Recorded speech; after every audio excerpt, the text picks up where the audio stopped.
Okay, folks.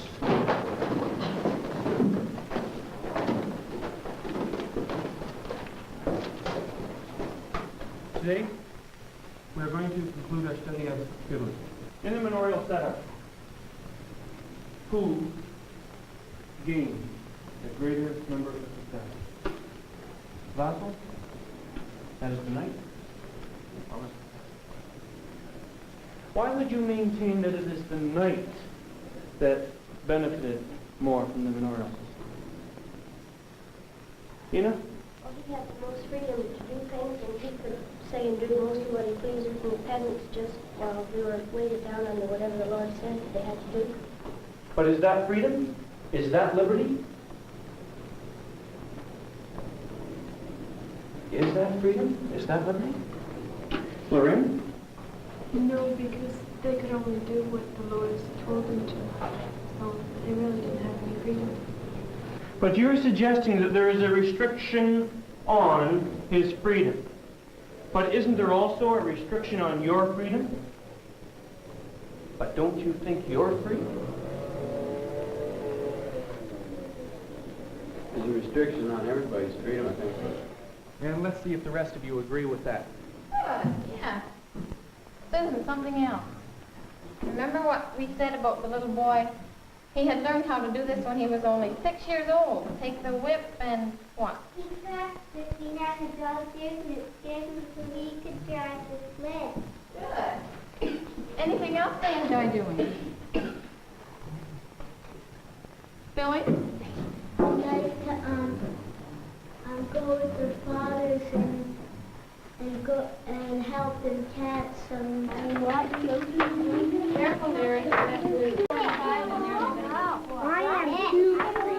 am too. Going to do what? I can't. So am I going to see the monkey going on at 10 or 9? They are. How are you doing, Winnie? Well, many children learn very early how to fit. Many of the children, they find out what you want, and they give back to you what you want. And they never question you. They never rebel. They simply slide through the system. Aren't they going to be well-adjusted, happy citizens? They aren't. They've learned how to cope with the school system. But suddenly, when they're 22, 23, they look around and they don't know what it's all about.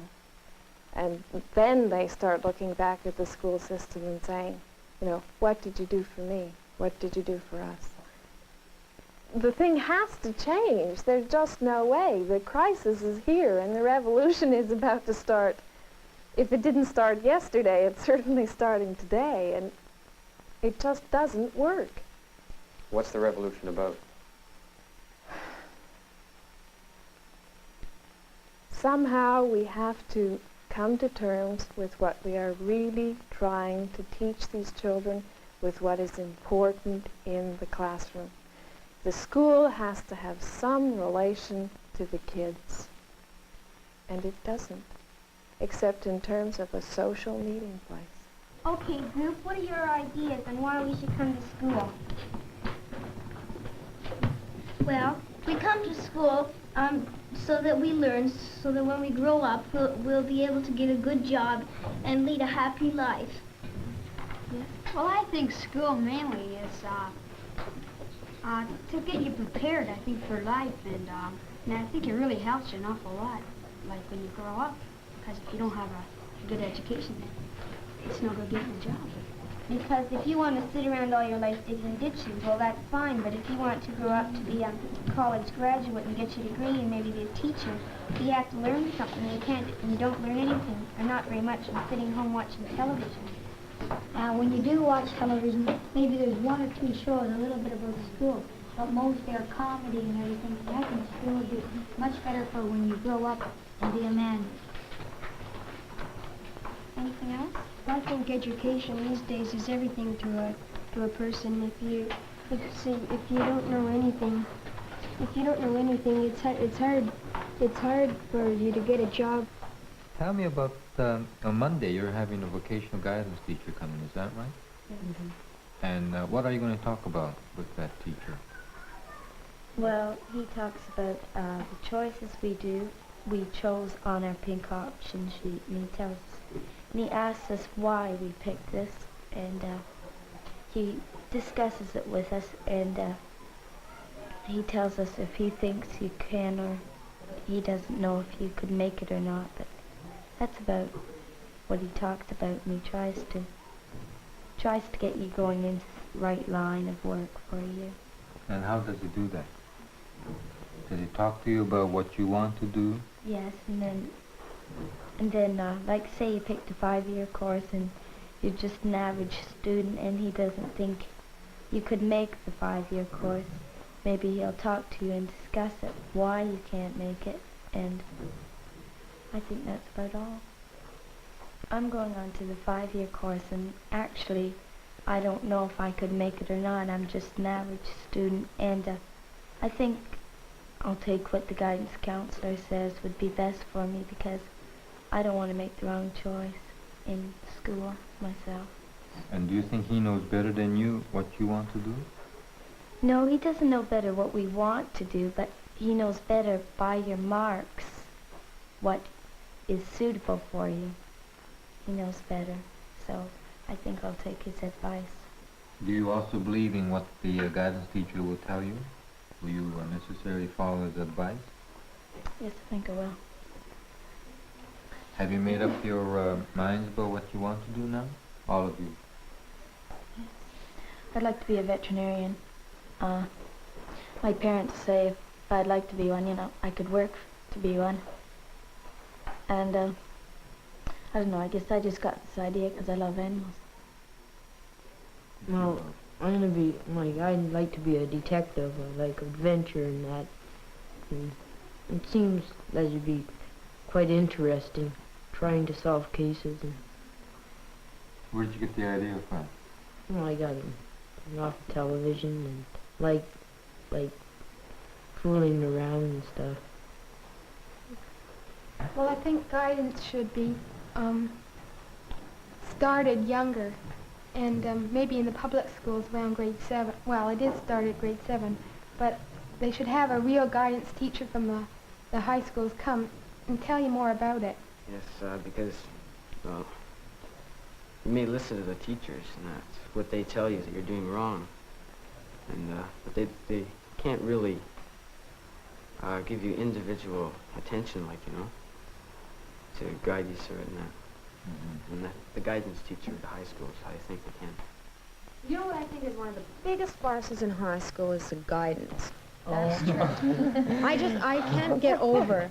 When I was in grade 9, they told me I could not possibly make it to grade 13. Go into a commercial course, little girl, you know, right? My parents balked, and I hate typing and this sort of thing, and here I am. But, you know, they wanted to put me in a commercial, and what they do with kids, they filter them into so many different things. Kids who have brains and intelligence and well, they need a certain amount of kids in the tech wing, so, you know, they're probably told to put a certain amount of kids in the tech wing. What a time to classify, and Yes. giving the person no choice. Our guidance was absolutely useless. The only thing that I got out of it was, I remember we had a professions day, and everybody got up and gave what they'd like to be, you know, and some kid, I can remember drawing, one said he wanted to be a mortician, so, you know, he drew stiffs on the board all over the place. And this was the idea of a guidance department. I think that's just, you know. Oh, but I can't possibly handle people and tell them. At my high school, I know that this friend of mine, they told him go into some course. I forget, maths, physics, and chemistry at U of T. So he went into it, and the people there said, you know, yes, well, we've heard about your guidance teacher, and he certainly is misguided, you know. And there are people like this, and they just direct kids in the wrong way, and they drop out of school. No, but that's a lot. That also, I think, can apply to high school teachers, to any teachers. You know, the active concern for the kids just isn't there. And especially, you know, when you consider that most of your time is spent at high school or at home, you know, when you're doing homework. So much of your life just depends on school. And in a way, I mean, it's too bad that they don't take more of a concern for the person. I don't think that adults give children enough credit because they're creative things. No, they are. And they're very capable of learning things, and according to the education system, they're too restricted. They almost become automatons. Did you feel that it was as big a change from grade 8 to grade 9 high school as it was from grade 13 to first year university?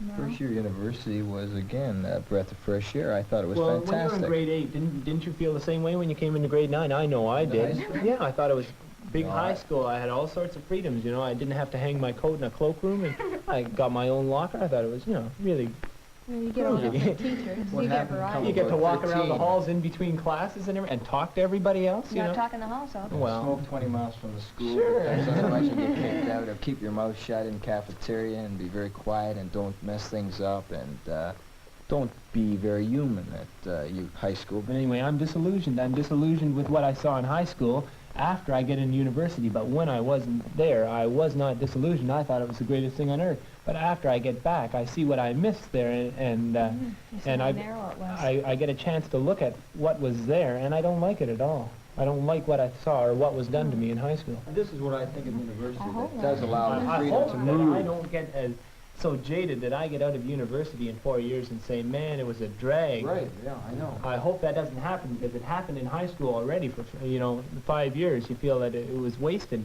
but I hope it doesn't happen to me again. I'm scared. But don't you think you're free? Well, you're expected to kind of sit there and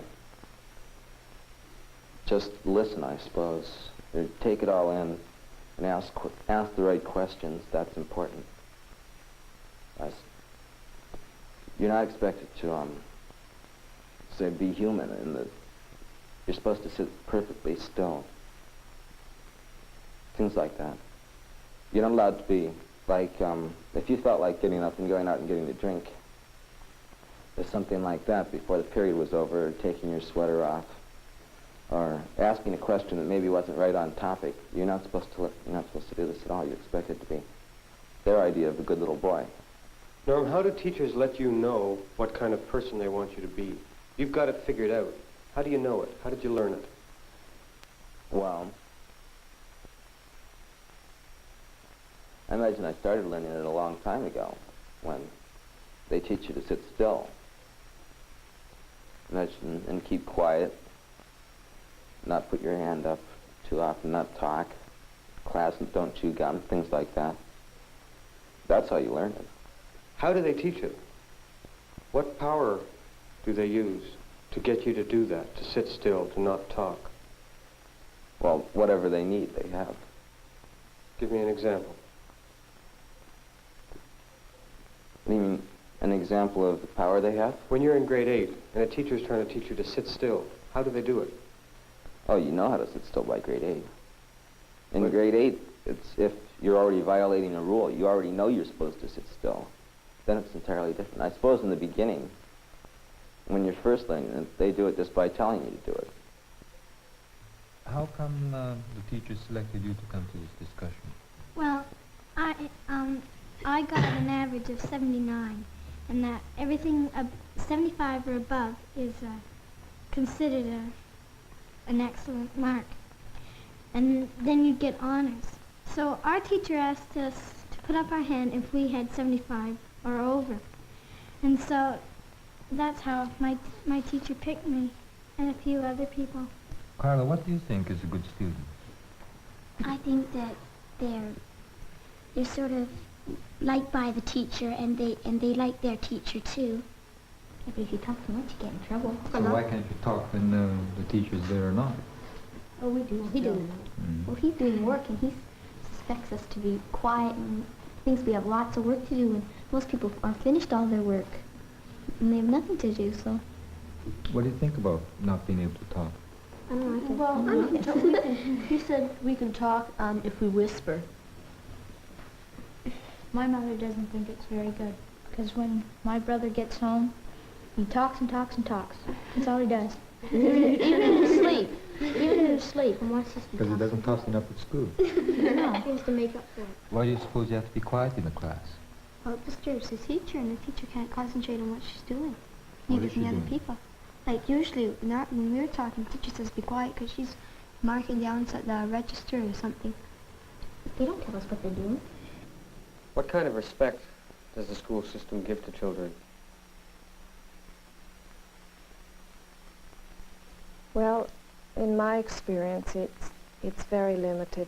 We can go through their desks, we can look in their lockers, we can take notes that they're passing, we can bring them down and put them in a situation where they have to betray a confidence to a friend, where they have to squeal on other kids. They have really no privacy at all. We can pry into every aspect of their life. But guidance counselors and others would say this is done out of a concern to help them. What do you think about that? I think in many cases it probably is. And what's the result? Can you help kids this way? What kind of environment and situation do you create, in fact? Well, you don't help a child by telling him you respect him, and you respect his rights as an individual and his integrity as an individual, and then force him to put up his hand to ask if he can go to the bathroom, or to go out the door to get a drink, or send him home because he's forgotten his books, or send him to the office because he doesn't want to work, he wants to sit. You don't force a child to learn self-control by regimenting every moment so that he doesn't ever have to make a decision. Can you tell me more about that time when you had this teacher? Well, I just didn't really like him. He didn't like me, so a mutual feeling between us. He started shoving me around, and well, he just found that he sort of liked shoving me around, so he did it more, and I became picked on by the class for things like this, because there were 3 of us that he didn't like at all, and we get shoved around by him, and we get laughed at. And why do you think he did this? Well, I don't know. He just liked some people and didn't like others, and I happened to be one of the people that he didn't like. I don't think he liked me that much, but mostly the reason why he was picking on most of the kids, because some of his pets like to see those kids getting beaten up and that, and they do it sort of to amuse his pets and the other kids in the classroom. But I don't think he just did it for the fun for the other kids or anything like this. I think he maybe thought that he needed it, or they needed it to smarten them up, or maybe do something like that. Well, I don't know. I just thought that it might be one of the things that why he did that. Because sometimes I get frustrated, and if my sisters build a snowman or something like this, I really bash it in. And he was bashing me in. Most of the time they're simply meeting frustration. They're trying to judge what you want to hear, what's the right thing to say, what's going to make an impression on you, how they're going to get through grade 8. Is that what you personally want them to do? No, I'd like them to try and figure out who they are and who the other people in the room are and who I am. To find some excitement in learning, find excitement in getting to know other people. Well, if you, the teacher, want that, why doesn't it happen in your classroom? Well, occasionally it does. But we don't have time. We're pressed to cover specific amounts of material, which have to be tested to get them through this chunk of their education to move on to the next chunk. What about discipline? Does a good teacher spend time with discipline? Well, of course, everybody's concerned with discipline, but a great deal of the time is spent in simply trying to control the kids, to make them walk in single file in the hall from one classroom to the other, and to stop talking, and to smarten up, and to stop getting drinks, and don't push, and stop shouting. I don't think they're important in a school that I would like to see run. They wouldn't be important. Why not? Because what difference does it make if kids are talking in the hall? What difference does it make if they're walking 2 or 3 abreast? What difference does it make if they're chatting to their friends when they come in the room or when they're walking to the next classroom. People say we're training them for later life so they'll know how to control themselves. Where do you ever see adults walking in single file, never talking to the person in front of them or the person behind?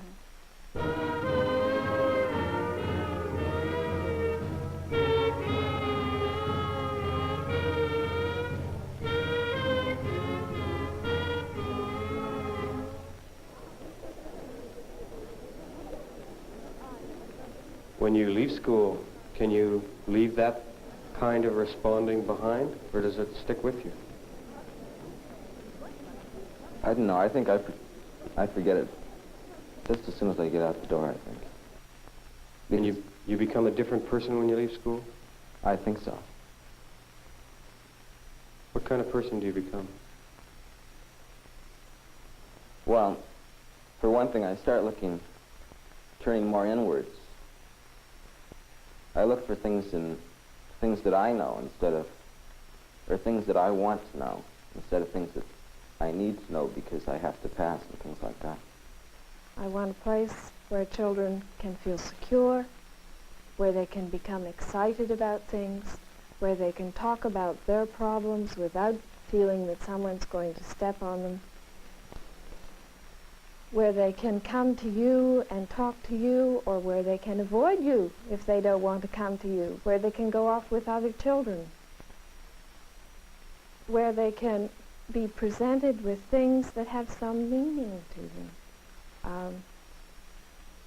We have to decide what education is all about, and much of this concerns freedom and how much freedom we're going to allow the child within school, how much freedom we're going to give him in terms of what he can take, in terms of courses, in terms of his movements about the school, in terms of projects that he can get involved in.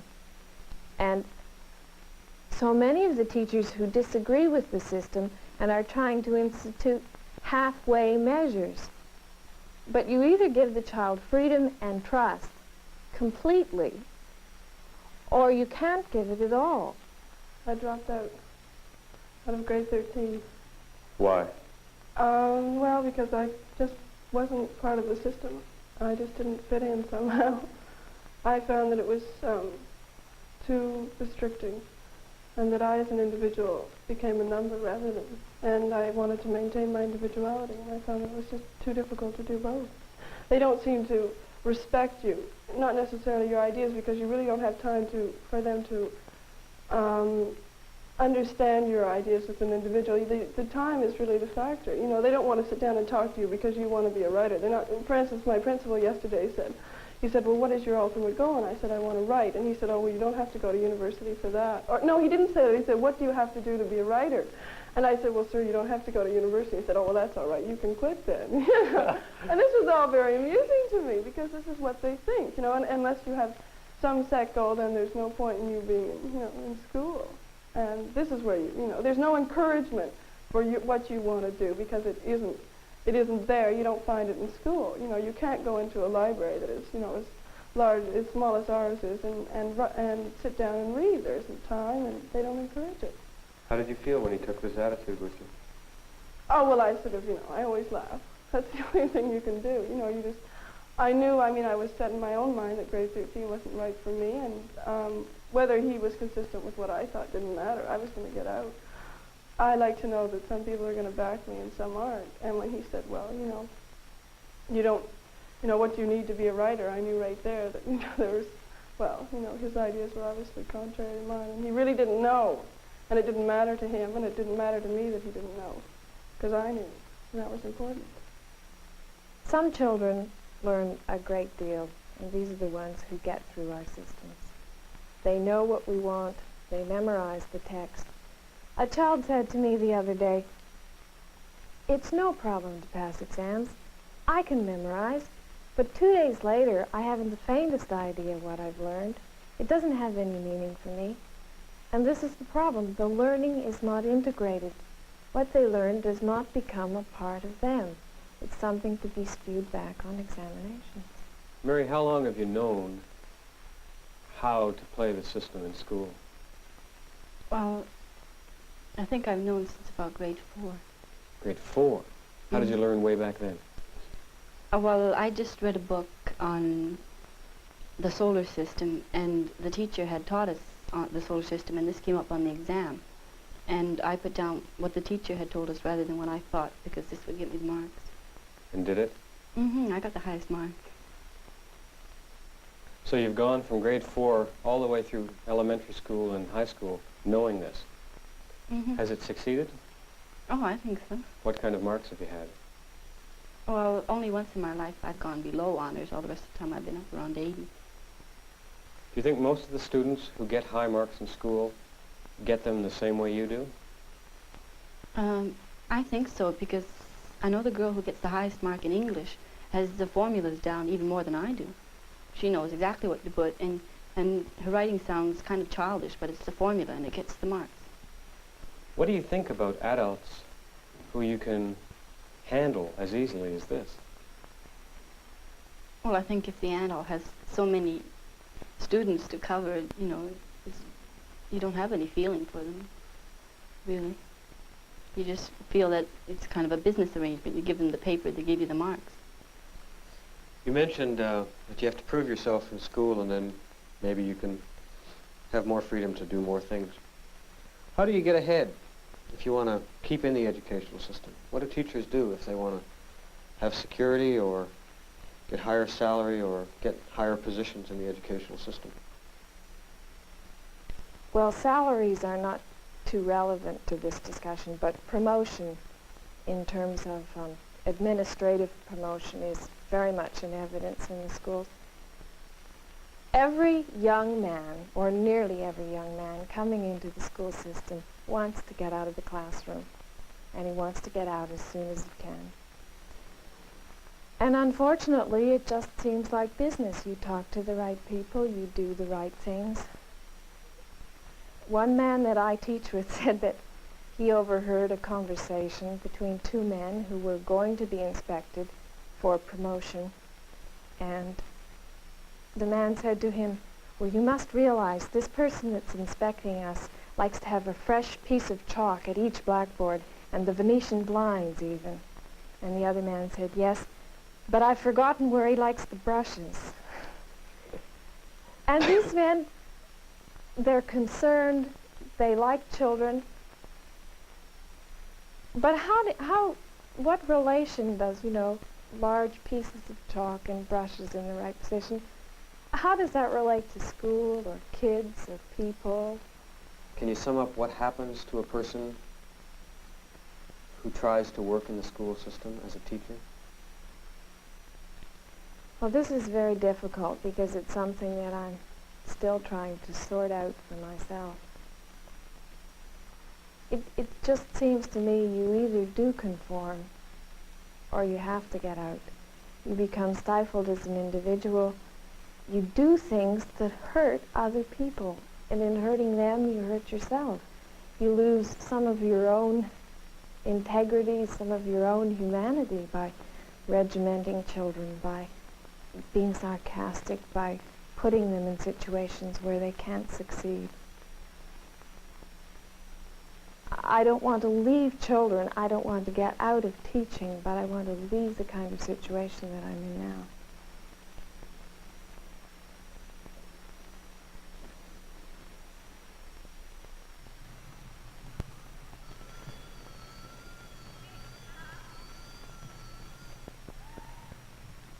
Well, Mary, you've described school as almost a con job by the student of the exams and the teachers. What about adults? Do you think they spend any of their lives that way? Well, I think most adults spend most of their lives that way. You have to make the society run smoothly. Everybody has a superior, and well, people being people, the superior likes to feel superior, so you have to have certain attitudes towards him and treat him in a certain way, you know, with respect and defer to him. So you do that if you want to get along. How do you describe society? A safe society.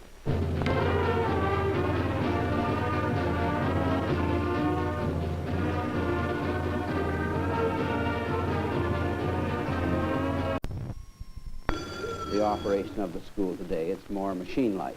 It's very impersonal. Now, maybe the public may think that schools are democratic. They are democratic as far as the rights of the individual, but as far as the operation, they are not democratic.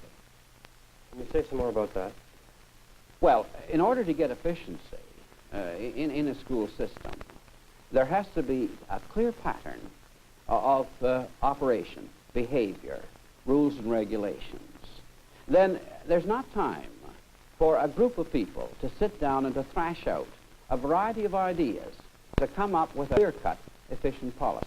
So I mean that there has to be one individual who has been selected because of his training, because of his experience, because of his drive and know-how, that is put in charge. And within reason, then, his philosophy would be interpreted into a policy, which would be the policy of operation of that school. Now, I believe that that's basic how you get an efficient school. Now, you're certainly a well-known educator in this area. Do you think that the way you run your school is unusual in this country, or is it fairly typical? No, I would be inclined to think that probably I am a little tougher. I run a little closer, tighter organization. But it's the only kind of organization I know. It's the only kind I've ever run. My teachers stay with me and like the protection that I give them. And I do protect my teachers. The young people adjust to it, 98% of them. We turn out a product. We pass examinations. We get jobs in industry, commercial and technical. You can't beat success. And I'm rather inclined to think that this has been a successful school. But it differs, I know. It differs. Well, I wonder if it does. You may be tougher, but I wonder if basically your system is different from many schools, or is it fairly standard? I think that our operation would be the wish of practically every administration in the province. To what extent is it important that you can make school children fear you and your disciplinary measures in order to create a learning atmosphere? Well, it's not the desire of a principal to have an atmosphere of fear, but yet there has to be someone strong. There has to be what you might call a figurehead that stands for something, that will impress upon everyone that if we do not follow regulations, there can be punishment. Now, to that extent, of course, there could be said to be some fear in the operation of a well-disciplined school. We noticed today a situation where a boy with long hair was brought to the office. Could you tell us why and what happened to him? Well, that young fella had not been doing his work in the classroom. He has been down before. He has been a little bit of a problem to the vice principals to get him to see what is expected of him as a student of this school. Now, his hair is not in keeping, not quite in keeping with the standards we'd set for our good young people. If he's in trouble, then he'd better present himself to me, appearing right, if he wants some sympathy from me, the head of this school, as to whether he can continue in a class where he has not been fulfilling his obligation. Is there any possibility that he might have felt that his hairstyle was a part of his individual personality? I suppose, though I doubt if he would think that far. I doubt if the young person would think that far. If they were contrary to the standards set by a principal such as myself, I think it would be a matter of trying to obstruct rather than trying to express some hidden personality of the individual. I don't think they'd think that far. How do you know that when students do this, it's an effort to detract from the learning environment? Well, it's rather strange, but those that get into trouble in our school and are sent to the vice principals are usually the ones that have attire that differs from the standard that we set.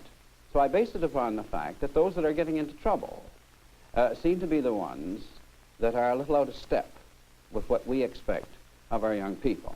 Now remember, we're trying to make these students, when they leave us, employable. And we have to set a standard that when they go out to apply for a job, that the would-be employer is quick and eager to see that here's a sensible person from the standpoint of attire and an appearance. So you find yourself applying a standard that's really set in the commercial world outside the school? Yes, I would say so, yes. Let's go back to the problem of authority again. It seems that increasingly young people at times not only don't accept authority, but challenge the right of the older generation to have authority. Does this ever occur? Yes, these are the boys with, I would say, a chip on their shoulders, that they think that they have rights. And I have had young people quote that my rights are such and such. Now, of course, in a school of any type, and particularly this one, you have a right to attend, a right to get an education. But that's a privilege, and you must not destroy that. You must live up to it.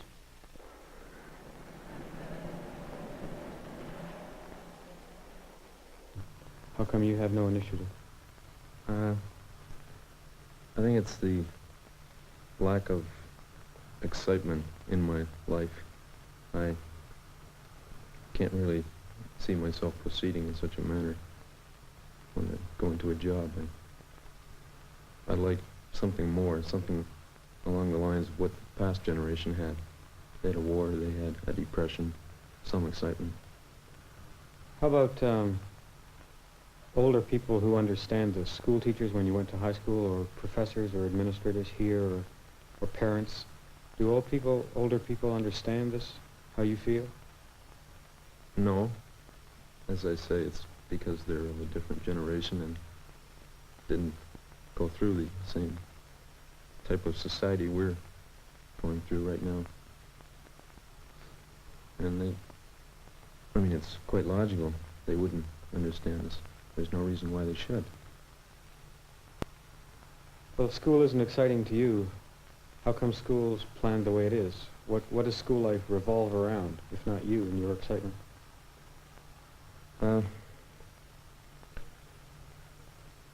Our society, what our society wants, what they want to produce, not what we want to become.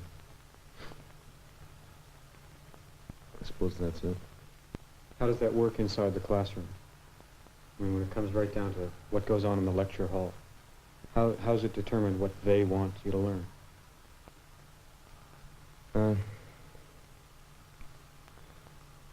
Well, it's not really what you learn in the lecture hall. It's the whole idea of going to university to obtain a degree so you can make more money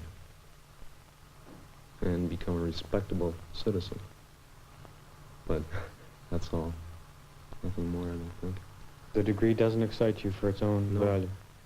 If I wanted to learn, I'd learn by myself. I'd read. I suppose I'd attend lectures, but not in an institution. And right now, you're not too sure what kind of things you would like to learn about, is that right? Yes, and I think that's the fault of the school system in general. Why is that? They cramp whatever style you might want to develop by having you learn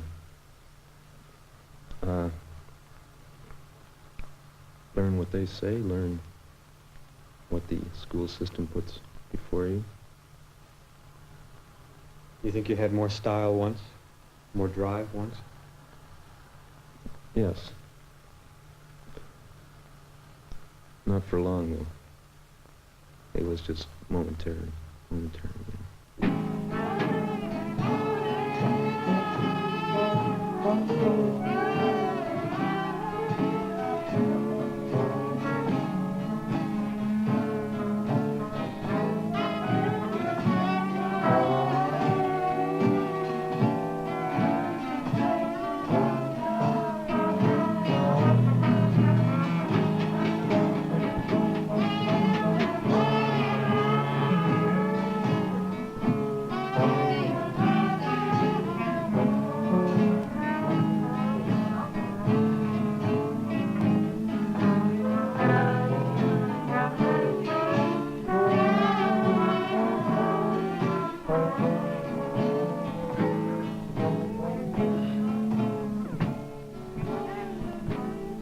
one of Neill's points about Summerhill is that you have to look after yourself, and it makes you independent, and you don't have to lean on anyone. So when you're in the outside world, you do know what to do more enough, and it isn't isolated at all.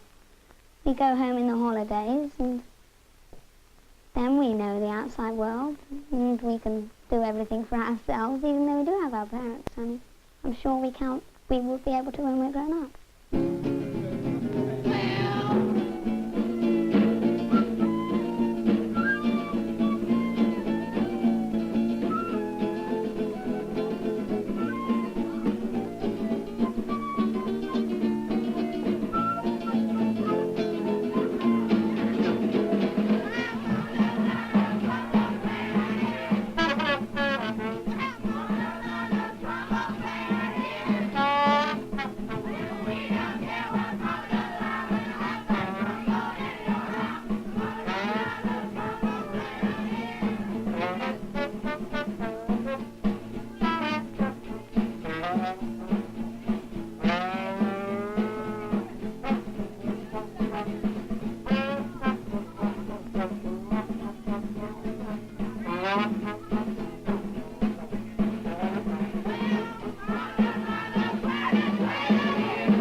Well, Summerhill, of course, this experiment, which has been going for many decades now in England, run by A.S. NEILL, has had a powerful effect on us, and in fact, none of us have ever been there.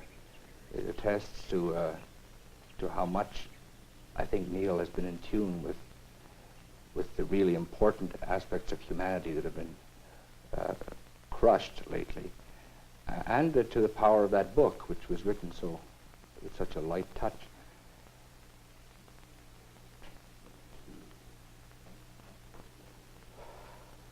Bob, how come you and the others decided to start Everdale Place? Well, it was frustration. We found that we could do certain things in our own classrooms, but the context that we were working in was just too frustrating. Parents, teachers, and administrators next. They're involved in the same thing that people are in every institution in society at the moment. That is, that bureaucracy after a while exists for itself, or exists for the purposes of those in power. So teachers here and there in classrooms, although they can do little things, can't do very much. They must look at the structure itself and try to do something there if they want to really be having any effect at all. What's at stake here? At stake is a more total approach to the whole problem.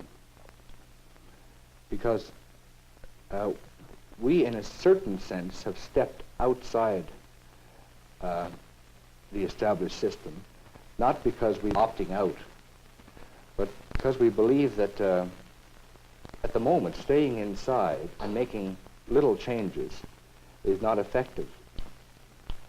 I'd like to hear your views of why educators do maintain the school system as it is. There's a great deal of talk that in a democracy, citizenry is trained through the school system. What kind of society are children being trained for? What kind of citizens are being developed in our schools today? I think they're being developed to, in a North American context, to run the space program, to work for IBM and DuPont. They're in Canada, they're being trained to work in the branch plants of those establishments. Do you think current education is lacking in content, or is there really a lot of content underneath the talk of methods and acquiring skills? I would maintain that the form of things is as significant, or in some ways at this stage for kids even more significant than the content, the lack of content, because the form of the school, which include admit slips and marching around from place to place and the whole system of rigidity, this is something you learn too. It's not just a method, it's an atmosphere, it's a form that you learn within. So I'd say that a serious understanding of what form and content should be for kids right now is totally lacking in the Department of Education. What kind of citizens do they become? Passive, frustrated, driven underground, or just quietist and accepting. Is there any chance that the school system in which almost all Canadian children get their education could change in the ways that you would like it to? I'm not too optimistic at the moment about that. I think if it comes from anywhere, though, it will come from the greater ferment among the kids themselves right now.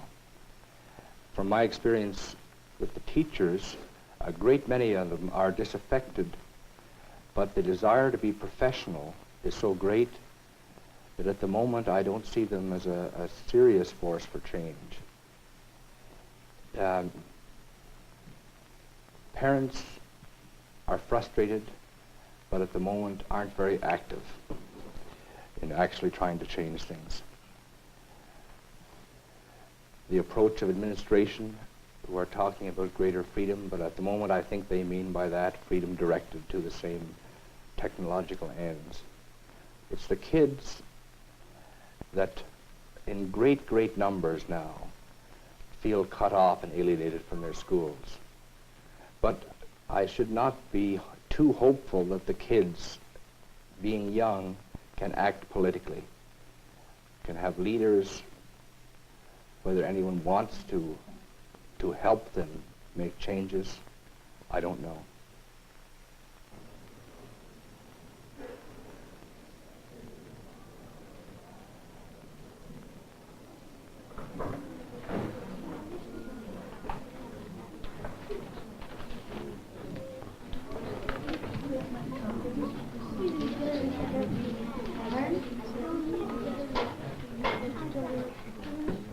It's a grade 1 classroom, 6 years old, and this is the period when they are free to tell about their experiences from the evening before or this morning on the way to school, and it's commonly termed news.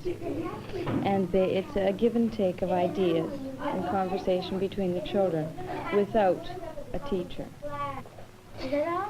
No, and yeah, no, and you know, for Danny, you know, for boyfriend too, you know, he said he couldn't ride a two-wheeler, you know, so he just went on the bike and he started driving, he started riding it, and he said, oh, first he said, how do you ride a two-wheeler? I said, I'll show you. After the news period, we have what is termed an activity period.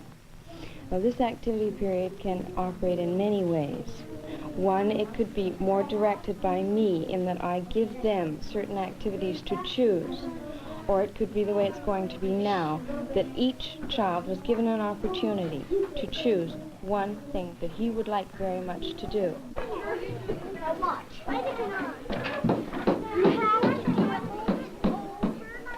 They must think for themselves and use me just as a resource person if they're in trouble. And sometimes I will pull myself completely away from this, and this is their period, and they must find out for themselves.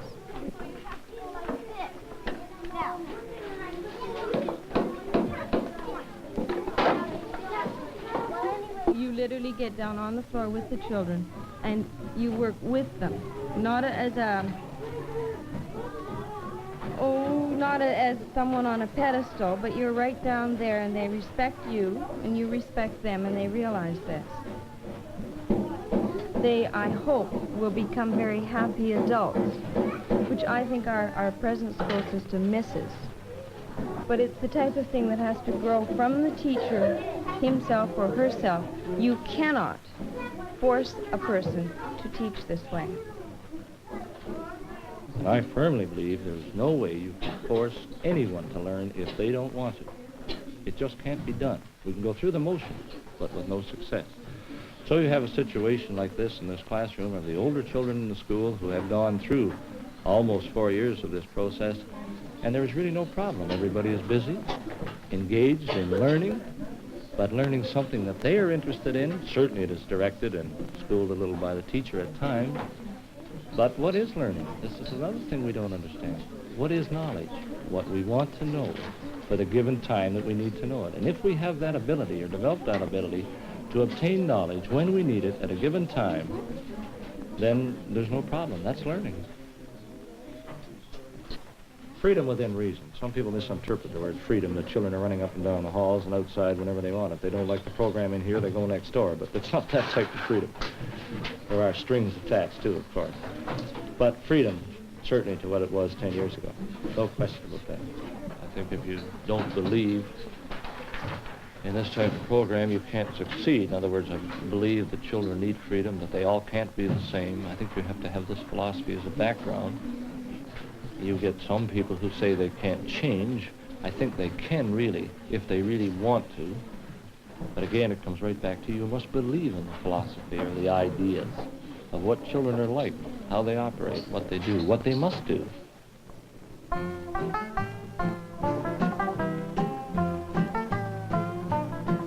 There once was a bunny, fluffy little bunny, through the piney woods he'd roam.